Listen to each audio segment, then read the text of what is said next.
La enfermedad inflamatoria intestinal se caracteriza por ser un proceso inflamatorio crónico de carácter sistémico y expresión predominante en el tracto digestivo. Engloba tres patologías: colitis ulcerosa, enfermedad de Crohn y colitis indeterminada. En función de que se cumplan unos determinados criterios, podemos hablar de colitis ulcerosa o de enfermedad de Crohn. Cuando no es posible discernir qué tipo de los dos procesos presenta el paciente, se denomina colitis indeterminada, lo que sucede en aproximadamente un 10% de los casos. Si bien no hay datos contrastados, se piensa que en España hay actualmente más de 65.000 enfermos. Es importante destacar que cada vez se diagnostican más pacientes en nuestro país y por tanto su incidencia está aumentando. Se calcula que en 10 años se habrá duplicado el número de pacientes diagnosticados de esta enfermedad. En lo relativo a la distribución geográfica, la incidencia es mayor en países desarrollados e industrializados y en áreas urbanas.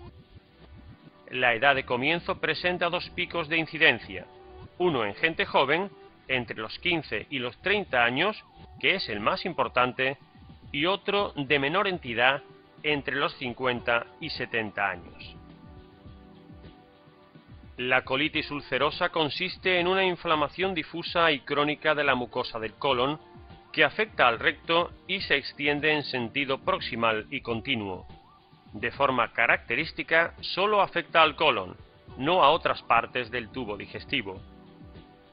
El síntoma más característico es la presencia de sangre o mucosidad en las heces. Las lesiones provocadas por la colitis ulcerosa suelen distribuirse de tres maneras. Pueden presentarse como pancolitis, es decir, afectando a la totalidad del colon en aproximadamente el 20% de los casos. Pueden afectar al colon transverso y al descendente en aproximadamente el 20% de los casos. Finalmente, y de forma más habitual, pueden presentarse como afectación del sigma y recto en el 60% de los casos. La enfermedad de Crohn cursa como una inflamación crónica recidivante, pero a diferencia de la colitis ulcerosa, puede afectar a todo el tubo digestivo, desde la boca al ano, de forma segmentaria y discontinua y con afectación transmural de la pared del tubo digestivo. Los síntomas son mucho más inespecíficos, siendo los más destacados diarrea, pérdida de peso y el dolor abdominal. La distribución de las lesiones de la enfermedad de Crohn es muy variable. Pueden presentarse lesiones en los tramos altos del tubo digestivo en un porcentaje pequeño de casos, menos del 5%. Afecta a intestino delgado de forma aislada hasta en un 30% de los casos.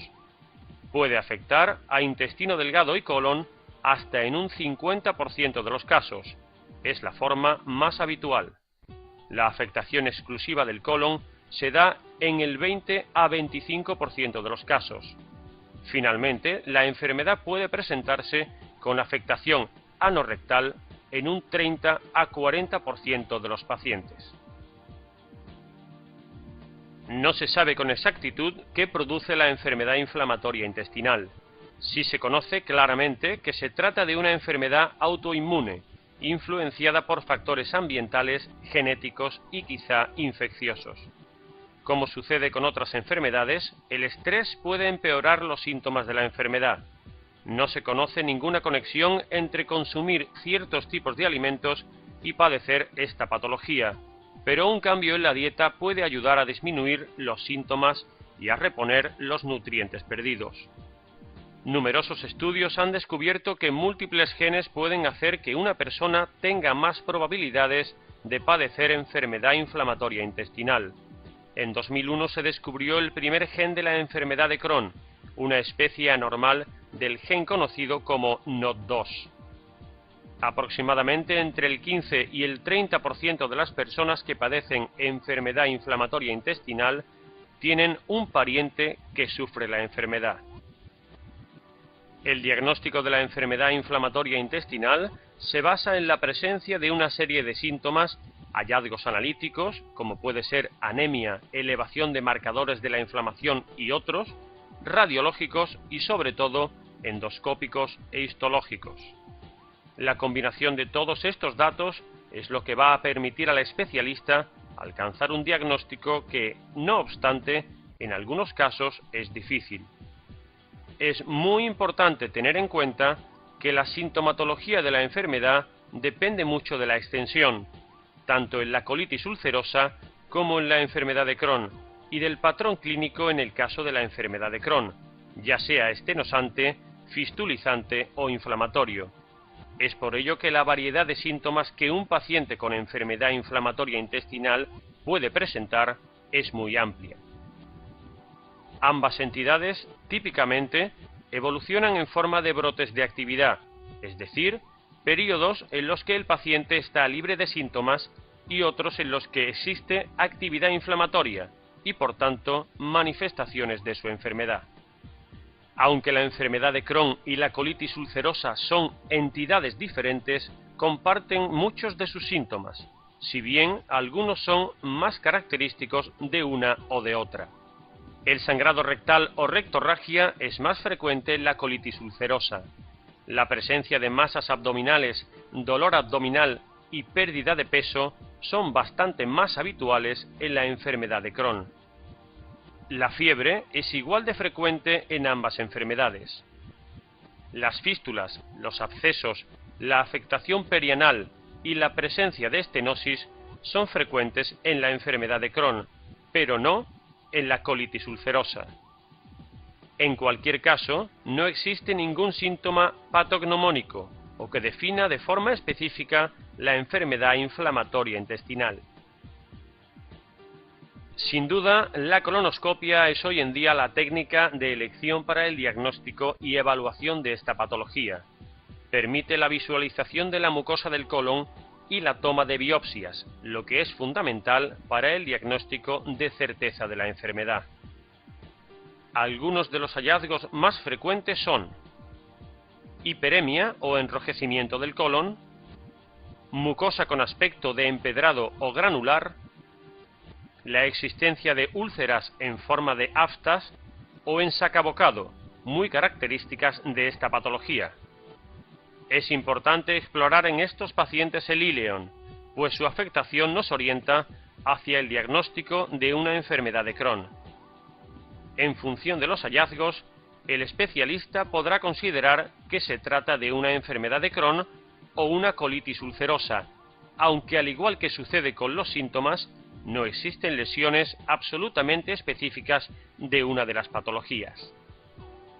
Los avances en las técnicas endoscópicas han permitido el desarrollo de nuevos métodos diagnósticos, como la cápsula endoscópica, con capacidad para visualizar los tramos digestivos no accesibles mediante la endoscopia convencional. Existen tres pilares básicos en el tratamiento: una serie de medidas generales o higiénico-dietéticas basadas en una dieta lo más equilibrada posible y restringiendo solo aquello que al paciente le sienta mal. No existen contraindicaciones absolutas en la alimentación, salvo el tabaco y el alcohol, que en principio están contraindicados. La alimentación debe ser completa y equilibrada, y basada en nuestra dieta mediterránea para restablecer aquellos nutrientes que se hayan perdido durante las fases de actividad de la enfermedad. No se ha identificado ningún componente de la dieta que sea nocivo ni que pueda determinar la aparición de un brote. En este tipo de pacientes es necesario, en la medida de lo posible, evitar el estrés. El paciente necesita descansar y dormir lo suficiente.